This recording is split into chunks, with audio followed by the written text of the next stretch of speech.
Boa noite, meu irmão, minha irmã, que a paz de Cristo esteja com a sua vida. Hoje é mais um dia de reunião, de oração, de meditação na Palavra de Deus. E nós queremos fazer desse momento um momento especial, como sempre fazemos, adorando ao Senhor, falando com o nosso Deus e aprendendo cada vez mais com o ensino que vem da sua Palavra. Feche seus olhos, vamos falar com o nosso Deus. Senhor, nós queremos te agradecer por mais um dia que o Senhor nos concede de te buscar, Senhor. De falar contigo em oração, de desfrutar, Senhor, da companhia dos nossos irmãos que se ajuntam pelas redes sociais, pelo YouTube, neste estudo, Senhor. E também, ó Deus, de buscar a tua face, ó Deus, de a cada dia mais crescer em conhecimento na tua palavra. Nós queremos te pedir, Senhor, que nesta hora tu habites, Senhor, conosco, trazendo a tua graça, a tua paz, teu descanso, ó Deus, teu refrigério e tudo mais, ó Deus, que tu sabe que precisamos, ó Deus. Não esquecendo, Senhor, da correção que vem de ti, das admoestações, Senhor, da tua santidade, ó Deus, que nós, contemplando ela, Senhor, somos profundamente impactados a viver uma vida justa, correta, na tua presença, ó Deus. Ó Deus, abençoa mais um estudo que vamos fazer aqui da tua palavra. Que aprendamos, Senhor, a viver uma vida que te agrada. É a nossa oração, em nome de Jesus. Amém e amém. Meus queridos irmãos, vamos juntos abrir a nossa palavra, a nossa Bíblia, na primeira carta de Paulo aos Tessalonicenses. Primeira carta aos Tessalonicenses, no capítulo de número 5. 1 Tessalonicenses 5, do verso 1 a 6. E nós estamos chegando ao fim desta jornada de estudos que fala a respeito da vida que agrada ao nosso Deus. E hoje nós vamos ver o que o apóstolo Paulo tem a acrescentar a esse tema, a esta série, a esta busca de conhecimento que nos faz agradar ao nosso Deus. Primeira carta aos Tessalonicenses, capítulo 5, verso de 1 a 6. A palavra de Deus, conforme a Nova Versão Internacional, diz assim: Irmãos, quanto aos tempos e épocas, não precisamos escrever-lhes, pois vocês mesmos sabem perfeitamente que o dia do Senhor virá como ladrão à noite.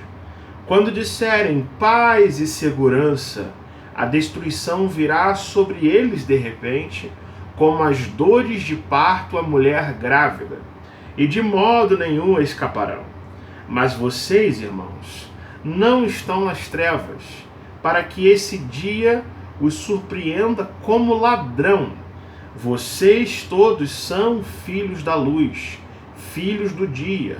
Não somos da noite nem das trevas. Portanto, não durmamos como os demais, mas estejamos atentos e sejamos sóbrios.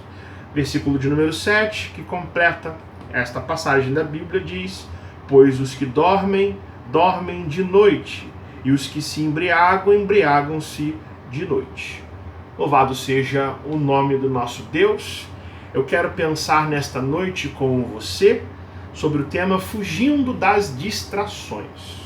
Fugindo das distrações é uma maneira que nós encontramos, dentre muitas formas, de louvar ao nosso Deus, de agradar, de viver uma vida que contempla a majestade, a glória de Deus, que requer de mim e você uma atitude centrada e focada no reino de Deus, a saber, no rei desse reino, que é o Senhor Jesus, que, como nós já vimos, nos ensinou que ele era, ele mesmo, alguém que tinha foco muito bem definido nas coisas de Deus, no reino de Deus, na missão de Deus e principalmente em viver a sua vida terrena neste mundo para a glória desse Deus. Igualmente, o apóstolo Paulo vai, com este texto da Bíblia, nos mostrar que andar com Deus é, para mim, para você, uma vida que requer que a gente ande com foco e com concentração. Sempre a Igreja de Cristo precisa dessa advertência dessa correção, desta palavra que nos coloca nos caminhos do Senhor. A igreja de Cristo, ela desde o seu início andava com a esperança, com a fé, com a certeza de que o retorno triunfal do Senhor Jesus se daria naquela geração. Nós compreendemos isso não somente estudando a história da igreja, a história do povo de Deus, mas também quando lemos textos como esse e como outras epístolas escritas no Novo Testamento, vemos essa urgência, essa preocupação do apóstolo Paulo, de Pedro, de João e todos os outros, e isso traz um sentimento de prontidão espiritual, de vigilância, de estar atento ao que acontece no mundo, os sinais que aparecem nesse mundo, e nós que vemos tantas coisas apontando para o retorno triunfal de Cristo, percebemos que não era diferente, percebam, nos dias daquela geração, ainda no primeiro século, ainda nas primeiras décadas após a morte, ressurreição e ascensão do Senhor Jesus, aqueles irmãos de fé tinham a convicção de que o retorno triunfal de Cristo era uma questão de tempo e que Jesus voltaria logo. E que, portanto, a vida deles era algo tão efêmero, tão passageiro, tão curto, tão breve, que eles não tinham tempo a perder com outra coisa senão pregar a palavra de Deus, pregar o Evangelho, viver o Evangelho e não desperdiçar a sua vida com coisas que não edificam, que não realizam o reino, que não promovem a obra da igreja e a obra do Senhor Jesus de alcançar vidas e corações. O texto da palavra de Deus nos mostra que, com relação a essa expectativa, Paulo está muito ciente de que os crentes em Tessalônica, que já haviam se provado como grandes cooperadores da pregação do Evangelho e grandes cooperadores do ministério do apóstolo Paulo, ele vai escrever para esses irmãos dizendo que eles mesmos ali já sabem que o dia do Senhor voltaria de forma inesperada, furtiva, surpresa, como o ladrão que vem à noite.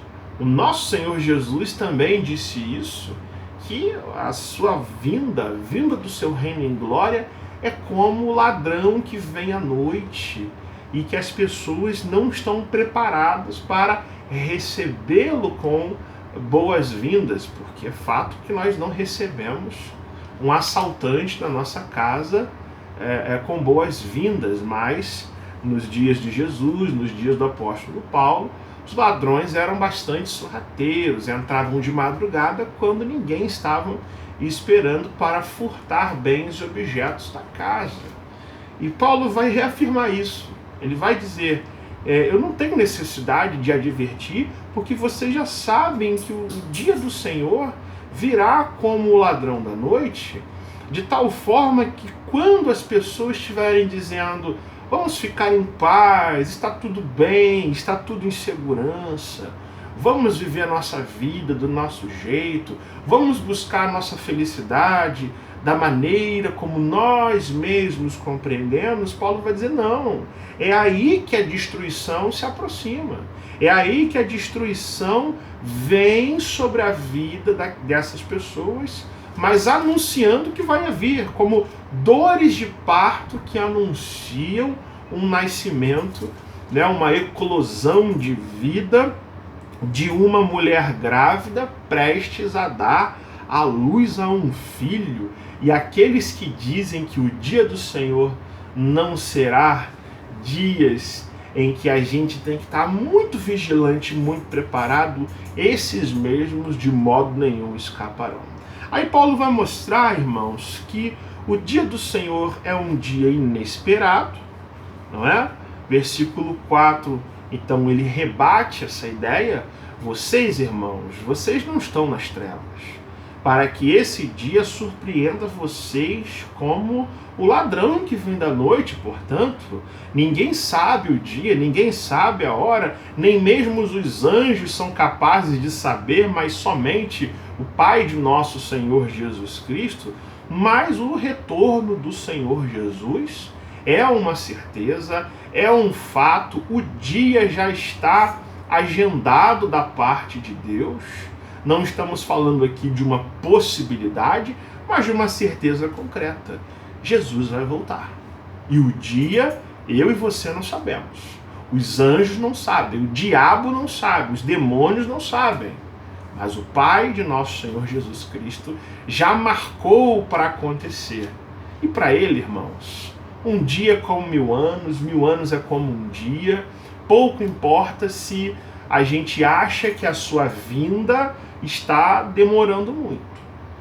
Isso não nos dá relaxamento, isso não nos dá o direito de ficarmos assim distraídos, nos esquecendo de que muitos sinais da segunda vinda de Cristo em nossa geração já estão se concretizando.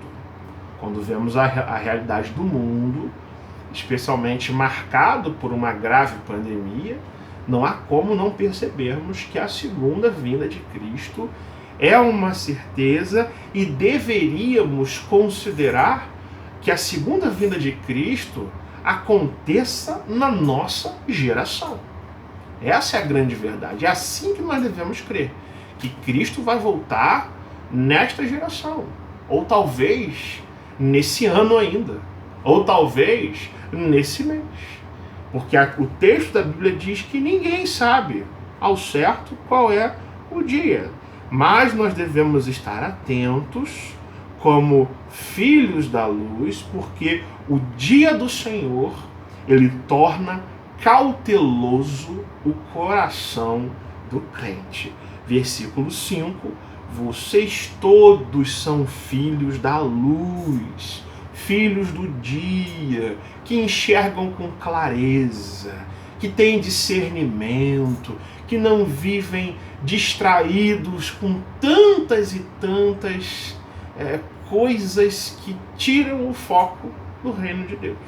Então a gente foge das distrações justamente quando a gente compreende o que é o dia do Senhor, o que vai acontecer, o que Deus já preparou para acontecer, e também, meus irmãos, assumindo o chamado que Deus, o Pai de nosso Senhor Jesus Cristo, tem para os nossos corações. Nós somos filhos da luz, fomos resgatados por Cristo, Jesus morreu numa cruz por nós e ressuscitou por nós, para sermos vigilantes, estarmos firmes, tal qual um atalaia, uma sentinela, alguém que vigia.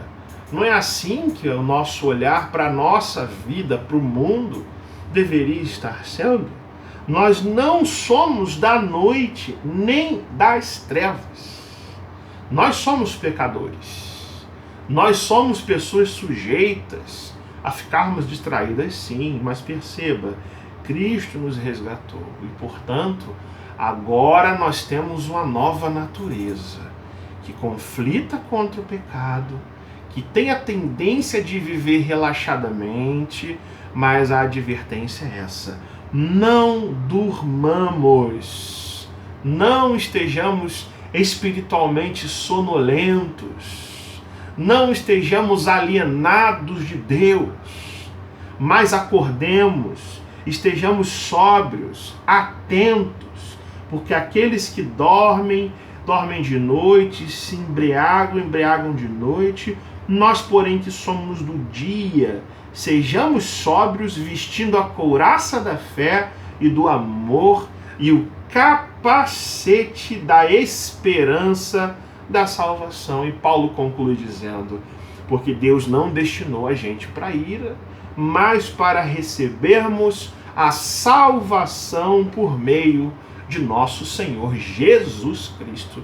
Louvado seja Ele. Portanto, vivermos distraidamente é loucura, é pecado, é alienação de Deus, é ausência de Deus.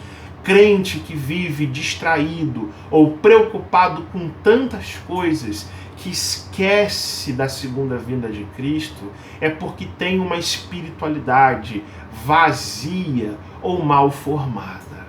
Então precisamos, irmãos, mais uma vez nessa noite, pedirmos a Deus que Ele nos chame novamente, que Ele nos desperte, que Ele nos faça entender e perceber que a sua segunda vinda é logo ali.